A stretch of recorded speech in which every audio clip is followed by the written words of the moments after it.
सर्वप्रथम भारतवर्ष के समस्त राज्यों व केंद्र शासित प्रदेशों के जवान साथियों को मैं अपनी ओर से व पूरे हिमाचल होमगार्ड परिवार की ओर से आप सभी का हार्दिक आभार।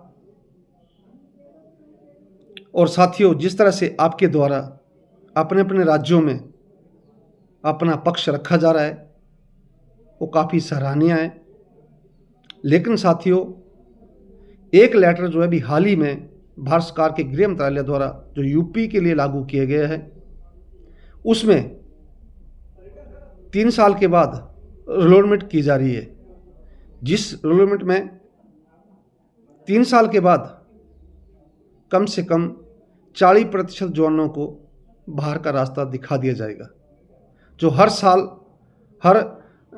3 साल के बाद रिलोटमेंट की जाएगी।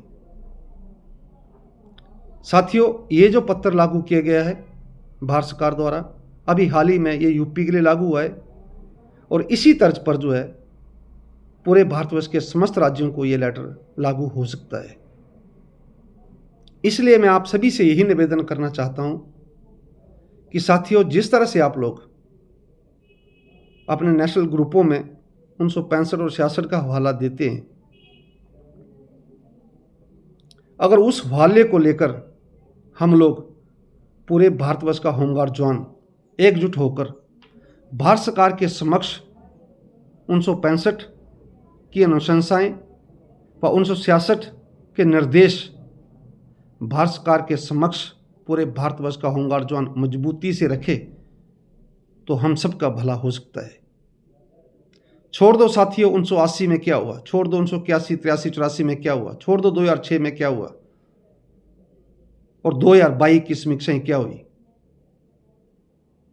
लेकिन साथियों, मजबूती से हम लोगों को 1965 में जो अनुशंसाएं की गई हैं भारत शासन द्वारा और 1966 में जो निर्देश जारी किए गए हैं, उसका एक एक विवरण और एक एक तथ्य हमारे पास उपलब्ध है।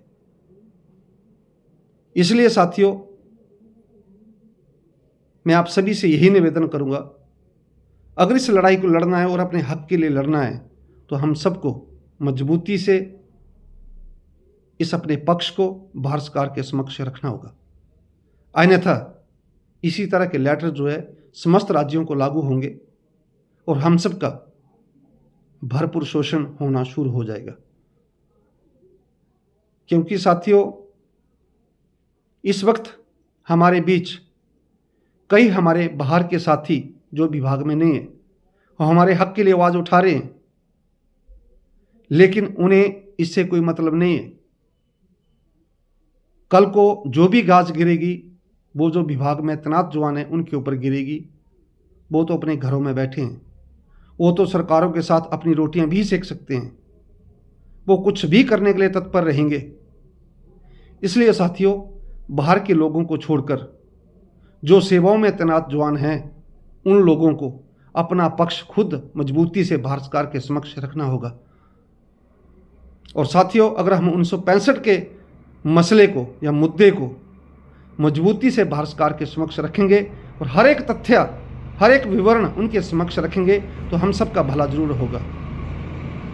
इसलिए मैं आप सभी से, समस्त भारतवर्ष के जवान साथियों से, केंद्र शासित प्रदेशों के जवान साथियों से यही निवेदन करता हूं कि साथियों, इस पर विचार जरूर करें। जय हिंद।